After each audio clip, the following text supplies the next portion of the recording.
આજનો ટોપિક છે બોર્ડની એક્ઝામની ટિપ્સ નંબર 1. ઘણા બધા લોકોને અહીંયા આદત હશે. કેવી આદત? કે એક્ઝામ હોલમાં આપણે એન્ટર થઈએ ત્યાં સુધી શું કરવાનું? વાંચવાનું. કેવું વાંચવાનું? જેમ કે હવે જેટલા પણ લોકો બોર્ડની એક્ઝામ આપવા જશે, બટ ઓબ્વિયસલી તમારા પેરેન્ટ્સ તમારી સાથે આવવાના જ તમને ડ્રોપ કરવા માટે, પિક કરવા માટે. પપ્પા કારમાં લઈ જતા હશે, બુક વાંચો છો. ત્યાં જઈને 10 મિનિટ બાકી છે, બુક વાંચો છો. પહેલાં અંદરથી બેલ વાગી ગયો છે કે હવે તમે તમારી બેગ મૂકવા જાઓ છો, ત્યારે પણ શું કરો છો? બુક વાંચવાની. સૌથી મોટી ભૂલ આપણે અહીંયા જ કરીએ છીએ. કેમ? હવે તમે બુક વાંચશો ને ત્યાં જઈને 10 મિનિટ પહેલાં, એટલે થશે શું? બાકીના 10 છોકરાઓ આવશે, તમારા જે ફ્રેન્ડ હશે, તમને ઓળખતા હશે, તમારા ટ્યુશન ક્લાસીસમાં હશે, સ્કૂલમાં હશે. તમને પૂછ, અલા ત્યાં આ ટોપિક વાંચો, અને ઇજ્જતથી એ ટોપિક એવો હશે ને આખા વર્ષમાં નહીં જોયો. એટલે આ આખી બુક ફેંદી વળ્યો, પણ આ ટોપિક તો દેખવા ના મળ્યો. થાય આવું? અને એ ટોપિક એવો જ પૂછે જે ઇજ્જતથી ના વાંચો હોય આપણે. એટલે ત્યારે શું થાય આપણે?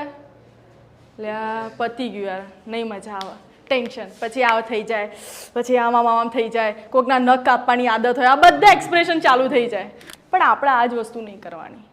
મારો પર્સનલ એક્સપિરિયન્સ એવું કહે છે કે જ્યારે તમે એક્ઝામ આપવા નીકળો ઘરેથી, મસ્ત દહીં સાકર જે આપણે કહેવાય, આપણે મમ્મી તમને ખવડાવશે, બરાબર છે, ખાઈ લેવાનું, બુક્સ ઘરે જ મૂકીને નીકળવાનું, શાંતિથી નીકળવાનું, એન્જોય કરવાનું, એકદમ હળવાશથી, બહુ ઓવર કોન્ફિડન્સ બી નહીં, બાકી બુક રેડી છે, આવા દે, પેપર ફોડી દઈશું, એવું પણ નહીં.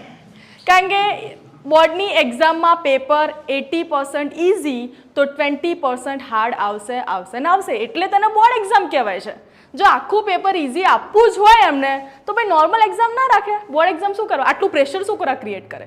પ્રેશર જ એટલા માટે ક્રિએટ કરે છે કે 20% એવું પેપર એમને પૂછવાનું છે જે તમને થોડું હાર્ડ લાગે. એટલે આજની ટીપ અને ટ્રિક્સમાં નંબર 1, ઘરેથી નીકળો એટલે બુક્સ ક્યાં મૂકી દેવાની?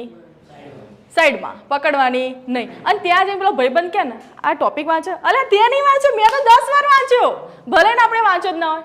એટલે તે નહીં વાંચ્યો, મેં તો પરફેક્ટ, મને આવડે જ છે. હવે ટેન્શન કોને આવશે? સામેવાળા. એટલે આ બધું વાંચીને આવ્યો, હું નહીં વાંચીને આવ્યો યાર, મને જ નહીં આવડતું. એટલે આપણે એક કોમ્પિટિટર પત્તું ડાઉન, કોમ્પિટિટરનું પત્તું ડાઉન, કારણ કે હવે ટેન્શન કોણ લેશે?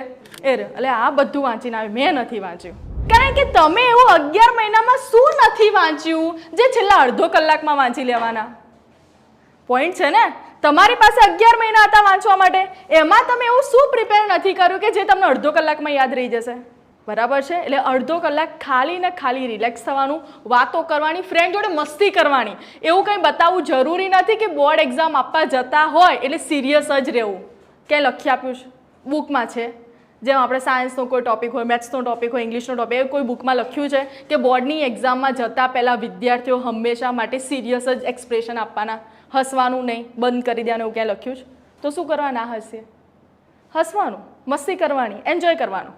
પણ બિફોર એક્ઝામમાં જતાં પહેલાં રિલેક્સ રહેવાનું. છેલ્લા તમે ગમે તેટલી વખત વાંચો ને, પણ એ પ્રેશરમાં તમે જે પણ વાંચો, અડધો કલાક ખાલી તમે એવું વાંચવાની પણ કોશિશ કરશો, મને નથી લાગતું કે તમને યાદ રહેશે. હા, તમે તમારા સેટિસ્ફેક્શન માટે વાંચતા હશો કે જો મેં તો લાસ્ટ મોમેન્ટ સુધી વાંચ્યું, પણ એવું કોને બતાવવું છે લાસ્ટ મોમેન્ટ? કોઈ તમને પૂછશે, તમારું રિઝલ્ટ આવશે એટલે કે ભાઈ તું વાંચતો હતો, તે એક્ઝામ હોલમાં એન્ટર થયો ત્યાં સુધી તું વાંચતો હતો કે 1 કલાક પહેલાં તે બુક મૂકી દીધી હતી, 2 કલાક પહેલાં મૂકી દીધી હતી? એવું કોઈ પૂછવાનું? કોઈ પૂછશે? શું પૂછશે? રિઝલ્ટ. તો બસ શાંતિથી જવાનું, એન્જોય કરવાનું, પેપર મસ્ત રીતે લખવાનું.